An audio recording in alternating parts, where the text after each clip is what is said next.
Hello everybody and welcome to our lightboard session. Today I want to talk about the question, how can an energy model can do this? Meaning, can build an energy system with all the constraints what we actually have. And this time I actually want to start at the beginning already with the answer.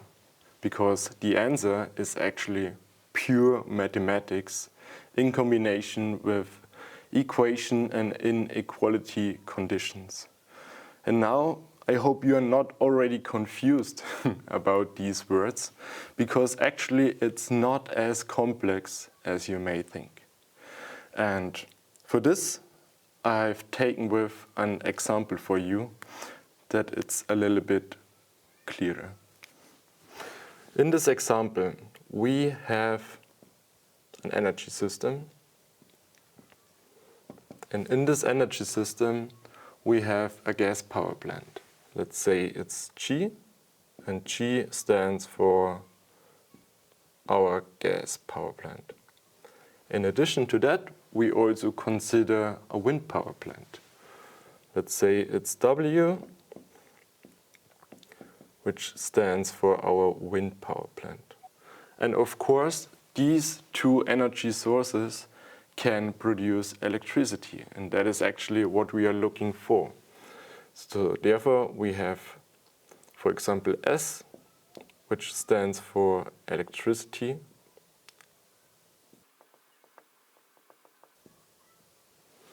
And in addition to that, we are also focusing about the costs. So let's say it's C, and this letter represents actually the costs per electricity. And our main goal is now to find an energy system with the least cost solution. That is our goal.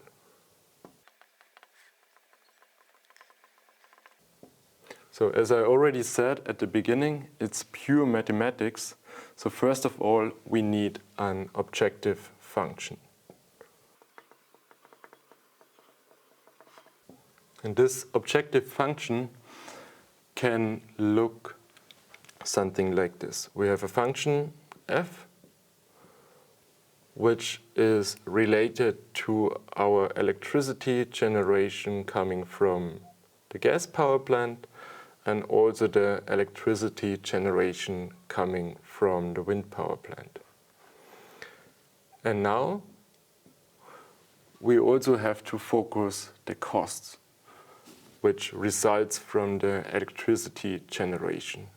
So we have costs, of course, from the gas power plant, which will be multiplied by the electricity generation coming from the gas power plant.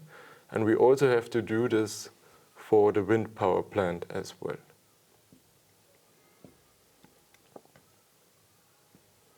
And our goal is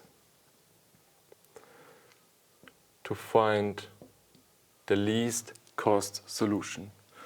In addition to that, we also have some other constraints in our energy system, as you may already know.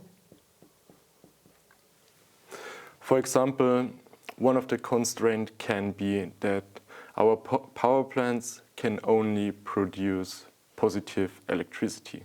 I know that's already quite clear for you, but it's not clear for the optimization problem, so for the energy model. So therefore, we have to clarify that. So starting with an inequality condition, let's say this is our first one, which says that the electricity coming from the gas power plant has to be 0 or positive. And this can also be done for our wind power plant. So we have another inequality condition, but this time focusing wind power plant. But the energy model actually does not only have inequality conditions, but also equality conditions, which can be something like this, that our electricity generation coming from gas power plants in addition to the electricity generation coming from the wind power plants, has to cover actually our electricity demand. And all of these conditions, what you are seeing now, is actually the basis for our energy model. And no worries, we don't have to solve it by ourselves.